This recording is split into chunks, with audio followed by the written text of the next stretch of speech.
J'ai beaucoup aimé le fait que M. Fayoulou ait demandé d'abord de voir le président et qu'il soit allé voir le président de la République pour essentiellement deux raisons.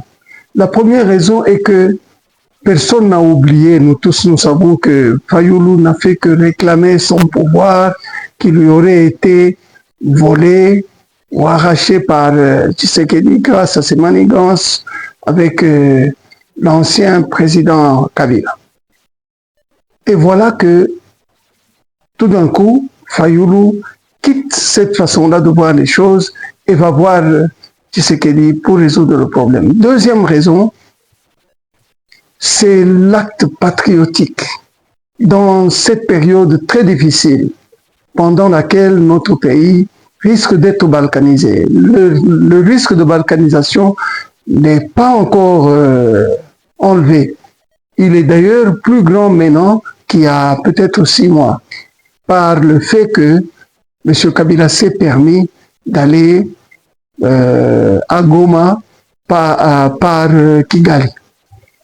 Ce qui montre, ce qui pourrait nous faire croire que l'opposition congolaise est prête à aller de n'importe quel côté, soutenir n'importe quel point de vue, pourvu qu'elle reste une opposition. Et voilà que M. Fayoulou, qui était de cette opposition-là, quitte son point de vue, abandonne son point de vue et va dans une activité, dans un effort patriotique, de façon à ce que s'il y a moyen de réunir les forces de ce pays, les forces patriotiques, il faut les réunir de façon à se battre contre notre ennemi.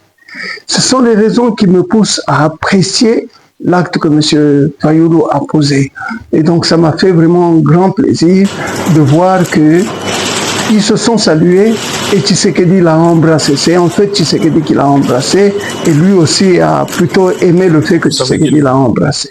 Donc c'est vraiment quelque chose de bien en ce moment-ci où nous risquons de perdre notre pays, que des politiciens de cette envergure-là puissent se mettre ensemble pour défendre le pays, pendant que d'autres politiciens, tels que Katumbi, Kabila, etc., se mettent du côté de l'ennemi.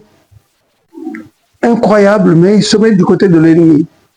De tout faire pour rencontrer les évêques de la Cinco et les pasteurs de l'ECC pour discuter afin de voir ce pacte social qu'il propose, comment est-ce que nous pouvons le mettre en avant. Donc il m'a compris et il va donner sa réponse très rapidement. Justement, c'est ça que je n'aime pas beaucoup dans la démarche, mais il faut encourager cette démarche, la démarche de Fayoulou. Demander de se mettre derrière ou dans la tendance des évêques qui est une tendance pro-occidentale, qui est une tendance qui appuie ceux-là qui ont tout fait pour qu'il puisse y avoir balkanisation. Nous sommes en train de nous battre contre la balkanisation. Se mettre du côté de ces gens-là, il ne faut pas oublier que ce sont des gens qui ont tout le temps été du côté de Katumbi. Katumbi, on annonce que Katumbi va aller à Goma. Katumbi, n'est-ce pas, ce sont eux qui ont tout fait pour que Katumbi et Kabila s'entendent. Monseigneur Mouteba s'est même permis de raconter fait incroyable, vraiment surprenant, qu'ils ont reçu de l'argent de Kagame, etc. Donc, amener ces gens-là dans nos problèmes en ce moment-ci, je n'aime pas beaucoup l'idée. Mieux vaut les laisser d'abord, qu'ils mûrissent et qu'on voit, et que nous aussi nous fassions mûrir notre projet, et puis nous verrons si nous pouvons les approcher ou pas. Mais pour le moment, en tout cas, je propose de les laisser plutôt de côté. C'est ça que je n'aime pas beaucoup dans la proposition de Fayoulou, mais vraiment, il est à encourager. Ce qu'il a fait est très bon pour notre pays. Nous n'avons pas 36 solutions. Nous devons créer un camp de la patrie. Donc, les gens qui luttent pour leur pays. Et donc, c'est peut-être tard, mais je ne crois pas. Mieux vaut tard que jamais. Le fait qu'il est allé du côté du camp de la patrie est à encourager, c'est une très bonne idée. C'est une très bonne chose, un bon geste. Il faut l'encourager. Ah oui, c'est certainement encouragé. Si on peut se mettre ensemble avec n'importe qui pour défendre le pays, c'est une bonne chose. Mais justement, il ne faut pas se mettre avec n'importe qui parce que ce qui pourrait nous arriver, c'est de prendre quelqu'un qui est un envoyé de Kagame, non parce qu'il nous faut de la paix, etc. Nous le prenons. Il vient pour nous détruire. Ils ont détruit notre armée. Ils sont arrivés à détruire notre armée pendant les 18 années de Kabila Joseph. Ah, il faut faire attention. Il faut, c'est vrai, encourager. Il faut que tout le monde se mette de notre côté, mais il faut faire très attention, ne pas accepter n'importe qui. Je ne sais pas si le président ne le fait pas, parce qu'il ne va pas nous raconter tout ce qu'il est en train de faire. Mais je lui proposerai d'avoir une unité spécialisée, qui ne s'occupe que de ce problème de guerre. Parce que, quoi qu'il arrive, nous allons faire la guerre contre le Rwanda. Quoi qu'il arrive. Nous sommes obligés de faire la guerre contre le Rwanda. En ce moment-ci, il faut donc avoir des équipes qui s'occupent de la mise en commun des idées telles que proposées par Fayoulou et que sans doute le président lui-même avait déjà en vue. Une équipe qui s'occupe de ça et une équipe qui prépare la guerre à venir. Elle va venir. Cette guerre est inéluctable. Nous devons faire de la guerre, nous Congolais.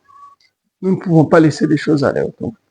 Donc je propose au président d'éliminer toutes ces structures qui sont là en train de perdre de l'argent, de mettre au point deux structures spécialisées qui vont s'occuper de ce problème en ce moment-ci. Ben, il faut aussi remarquer que le président n'est pas resté, c'est pour ça que je dis nous ne savons pas exactement ce qui se passe. Le président n'est pas resté comme ça indifférent ou ignorant de ce qui se passait. Non, non. Le fait qu'il a mis des personnes comme Kai Kwamba, c'est pas un fait du hasard. La présence de personnes comme Kai Kwamba qui maîtrisent un certain type de vocabulaire technique et qui savent comment il faut présenter des idées. Parce que dans un certain monde, on ne présente pas les idées de n'importe quelle façon. Si vous allez là-bas avec la façon de parler prenons d'un Katumbi, vous avez échoué au départ. Tandis que Kai Kwamba est vraiment la personne qu'il nous faut en ce moment. Donc le président a eu le temps d'examiner certains problèmes et de chercher à y trouver des solutions. Donc nous ne savons pas exactement ce qu'il est en train de faire, mais voilà ma proposition est que il faut deux cellules très, très techniques avec des gens qui raisonnent vite et qui peuvent faire des propositions adéquates pour, d'une part, que la guerre s'arrête, que nous puissions signer des accords avec n'importe quel pays pour n'importe quoi, et d'autre part, que nous puissions préparer la guerre qui va venir, rien à faire. Cette guerre, elle est en train de venir.